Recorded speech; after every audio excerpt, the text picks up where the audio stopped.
Chapter 4. And the children of Israel again did evil in the sight of the Lord when Ehud was dead. And the Lord sold them into the hand of Jabin, king of Canaan, that reigned in Hazor, the captain of whose host was Sisera, which dwelt in Harosheth of the Gentiles. And the children of Israel cried unto the Lord, for he had 900 chariots of iron, and 20 years he mightily oppressed the children of Israel.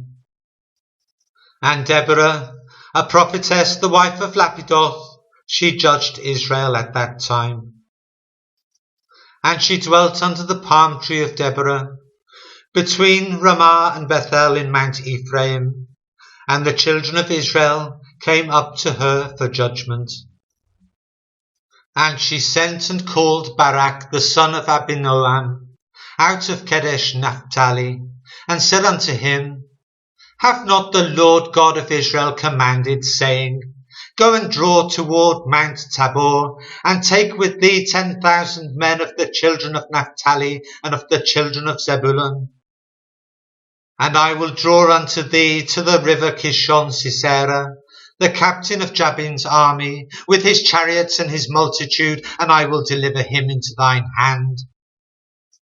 And Barak said unto her, If thou wilt go with me, then I will go, but if thou wilt not go with me, then I will not go. And she said, I will surely go with thee. Notwithstanding, the journey that thou takest shall not be for thine honour, for the Lord shall sell Sisera into the hand of a woman. And Deborah arose and went with Barak to Kadesh. And Barak called Zebulun and Naphtali to Kadesh, and he went up with 10,000 men at his feet, and Deborah went up with him. Now Heber the Kenite, which was of the children of Hobab, the father-in-law of Moses, had severed himself from the Kenites, and pitched his tent unto the plain of Zarnaim, which is by Kadesh. And they showed Sisera that Barak the son of Abinoam was gone up to Mount Tabor. And Sisera gathered together all his chariots, even 900 chariots of iron, and all the people that were with him, from Harosheth of the Gentiles unto the river of Kishon. And Deborah said unto Barak, Up, for this is the day which the Lord hath delivered Sisera into thine hand. Is not the Lord gone out before thee? So Barak went down from Mount Tabor, and 10,000 men after him. And the Lord discomfited Sisera, and all his chariots, and all his host with the edge of the sword before Barak, so that Sisera lighted down off his chariot and fled away on his feet. But Barak pursued after the chariots and after the host unto Harosheth of the Gentiles, and all the host of Sisera fell upon the edge of the sword, and there was not a man left. Howbeit Sisera fled away on his feet to the tent of Jael, the wife of Heber the Kenite, for there was peace between Jabin the king of Hazor and the house of Heber the Kenite. And Jael went out to meet Sisera, and said unto him, Turn in, my lord, turn in to me, fear not.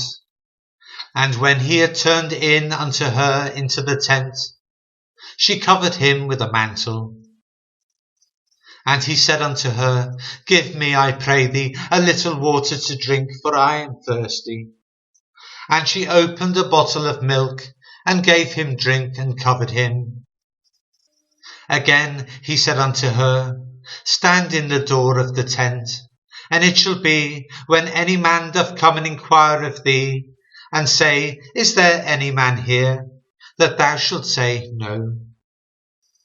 Then Jael, Heber's wife, took a nail of the tent, and took a hammer in her hand, and went softly unto him, and smote the nail into his temples, and fastened it into the ground, for he was fast asleep and weary, so he died. And behold, as Barak pursued Sisera, Jael came out to meet him, and said unto him, Come, and I will show thee the man whom thou seekest.